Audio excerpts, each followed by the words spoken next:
Hello প্রিয় দর্শক, সম্প্রতি হয়ে গেল সুপারস্টার শাকিব খানের দ্বিতীয় সন্তান শেহজাদ খান বীরের জন্মদিন। ছেলের জন্মদিন ঘিরে স্টার বাবা মায়ের ব্যাপক আয়োজন। তাদের সাথে যুক্ত হয়েছেন দ্বিতীয় মা অপু বিশ্বাস। শেহজাদ খান বীরকে নিয়ে কি বললেন অপু বিশ্বাস? বন্ধুরা, পুরো খবরটি বিস্তারিত জানতে চ্যানেলটি সাবস্ক্রাইব করে ভিডিওটি শেষ পর্যন্ত দেখতে থাকুন।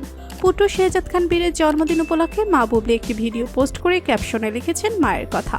ভিডিও নেপথ্য কণ্ঠে বুবলি বলেন, 21শে মার্চ, এই তারিখটি সারা জীবনের জন্য তুমি আমার কাছে শ্রেষ্ঠ করে দিলে বাবা। এই দিনটিতেই তুমি পৃথিবীতে এসেছিলে। বুবলি আরও বলেন, এই সেই সেরা সময় যখন তোমাকে আমি জন্ম দিয়েছিলাম।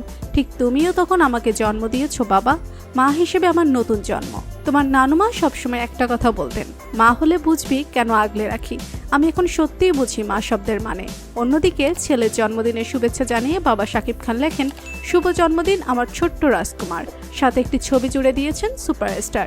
এদিকে সম্পর্কে সৎ সন্তান শেহজাদ খান বীরের জন্মদিন নিয়ে নায়িকা অপু বিশ্বাস বলেন, বীর অনেক মিষ্টি একটি ছেলে, দেখলেই মায়া লাগে। বীর ছোট মানুষ ও বড়দের দোষগুণের ঊর্ধ্বে, তাই বীরের জন্মদিনের অনেক অনেক শুভেচ্ছা জানাই। বীরের দীর্ঘায়ু ও উজ্জ্বল ভবিষ্যৎ কামনা করি। তো প্রিয় দর্শক, সৎ ছেলের জন্মদিন নিয়ে অপু বিশ্বাসের মন্তব্য আপনার কেমন লাগলো লিখে জানিয়ে দিন আমাদের কমেন্ট বক্সে। ভিডিওটি ভালো লাগলে একটি লাইক, কমেন্ট ও বন্ধুদের মাঝে শেয়ার করতে ভুলবেন না।